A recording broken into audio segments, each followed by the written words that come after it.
കാനഡയിൽ ഇത്തവണ മഞ്ഞില്ലേ മക്കളെ എന്ന് കുഞ്ചാലുമൂട്ടിലെ കുഞ്ഞമ്മ വാട്സപ്പ് വഴി ചോദിച്ചതേയുള്ളൂ. കാലനും പോത്തുമൊഴികെ ആകാശം പടല പോലെ ഇടിഞ്ഞു പൊളിഞ്ഞ് നേരെ ഭൂമിയിലേക്ക്. പോരാത്തതിന് -28 ഡിഗ്രി കൊടൂര തണുപ്പും. നല്ല ബ്ലാക്ക് ടങ്കുള്ള ഡാർക്ക് കുഞ്ഞമ്മ. അത്ഭുതമെന്ന് പറയട്ടെ, എന്റെ വീടിന്റെ മുറ്റം കാണാനില്ല ഗൈസ്. നിക്കറിടാത്ത പിള്ളേരെ പോലെ മരങ്ങളെല്ലാം ഇലയില്ലാതെ വിത്തൗട്ടായി നിൽക്കുന്നു. കാനഡയിൽ 30 സെന്റിമീറ്ററിന് മുകളിൽ മഞ്ഞ് പെയ്യുമത്രേ. ഓഹോ, എന്നാ പിന്നെ അത് അറിഞ്ഞിട്ട് തന്നെ ബാക്കി കാര്യം. എന്റെ കുണ്ടാങ്കടവ് അമ്മച്ചി 1 മീറ്ററിൽ കൂടുതൽ മഞ്ഞ്. കാഴ്ചയിൽ ബർത്ത്ഡേക്ക് ക്രീം കേക്ക് മുറിച്ചു വെച്ചിരിക്കുന്നത് പോലെ തോന്നുമെങ്കിലും അതിലൊന്ന് എന്റെ കാറാണ്. ആദ്യമൊക്കെ മഞ്ഞ് പഞ്ചാരപാത്രത്തിൽ കൈയിട്ടതുപോലെ തോന്നുമെങ്കിലും പിന്നെ ഈ സാധനം ബട്ടർ ബണ്ണിനുള്ളിലെ ക്രീമാണോ അതോ ചവനപ്രാവശ്യമാണോ എന്നൊക്കെ തോന്നാറുണ്ട്. പിന്നൊന്നും നോക്കിയില്ല, പുട്ടുപൊടിയിൽ വീണ പാറ്റയെ പോലെ ഞാനും അതിലേക്ക് കുതിച്ചു ചാടി. മലയാള ഭാഷയിൽ ഇതിനെ കുന്തളിപ്പ് എന്നാണ് പറയുക. അപ്പുറത്തെ വീട്ടിലെ സുധാകരൻ സാഹിബ് രാവിലെ തന്നെ കോടാലിക്ക് മഞ്ഞ് വെട്ടി കീറുന്നുണ്ട്. താടിയും മീശയും തണുത്തുറഞ്ഞത് കാരണം താടിയിലെ പേനുകൾക്ക് ഇന്ന് കുടുംബശ്രീ ഉണ്ടാവില്ലത്രേ.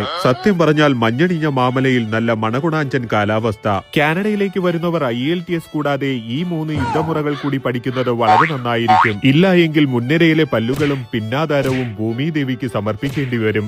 എലി മരിച്ചീനി മാന്തിയെടുക്കുന്നത് പോലെ കാറ് കണ്ടുപിടിച്ചിട്ട് വേണം ജോലിക്ക് പോകാൻ. പല്ല് തേക്കാനുള്ള ബ്രഷ് ഇല്ലെങ്കിലും കുഴപ്പമില്ല, പക്ഷെ ഈ ബ്രഷ് ഇല്ലെങ്കിൽ എല്ലാം ഹുദാ ഹവ. പാല് വാങ്ങാൻ പറഞ്ഞുവിട്ടവൻ പാൽപായസത്തിൽ മുങ്ങി നിൽക്കുന്നത് കണ്ട നയൻതാരയും ബ്രൂസിലിയും ഓൺലൈനിലൂടെ ഒരു കൂടം ഓർഡർ ചെയ്തിട്ടുണ്ടത്രേ. കാനഡയിൽ മഞ്ഞു പെയ്തു തുടങ്ങിയാൽ പിന്നെ ഇൻസ്റ്റാഗ്രാം നിറഞ്ഞ് മാസം തികഞ്ഞ ഗർഭിണിയെ പോലെ ആകും. എങ്ക പാത്താലും മഞ്ഞോട് മഞ്ഞ.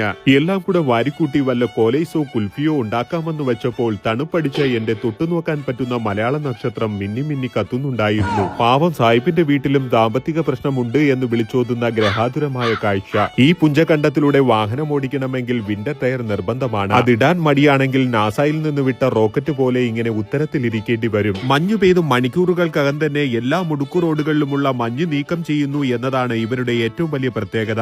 ഈ മഹാപാവികൾ കാരണം കൊടും മഞ്ഞത്തും പണിക്ക് പോകേണ്ടി വരും ഗായ്. കാനഡയിലും കളക്ടർ ഉണ്ടായിരുന്നെങ്കിൽ ചറപറ അവധി കിട്ടിയേനെ. ഇവിടുത്തെ മിക്ക വൈകുന്നേരങ്ങളും ഏതാണ്ട് ഇതുപോലൊക്കെ തന്നെ ആയിരിക്കും. വീടിന്റെ മുൻവശത്തുള്ള മഞ്ഞ് അവനവൻ തന്നെ മാറ്റേണ്ടതാണ്. ഇതിനിടയിൽ നിന്റെ പുരയിടത്തിലെ മഞ്ഞ് എന്റെ പുരയിടത്തിൽ വീണു എന്നും പറഞ്ഞ് വേട്ടാവളിയന്മാർ തമ്മിൽ പൊരിഞ്ഞാടി. ഇവിടെ മനുഷ്യൻ മുട്ടുവേദന എടുത്തിരിക്കുമ്പോൾ അമ്മുമ്മമാരെല്ലാം പയറു വറുത്തതുപോലെ മഞ്ഞത്ത് കിടന്ന് വിരകുന്നുണ്ട്.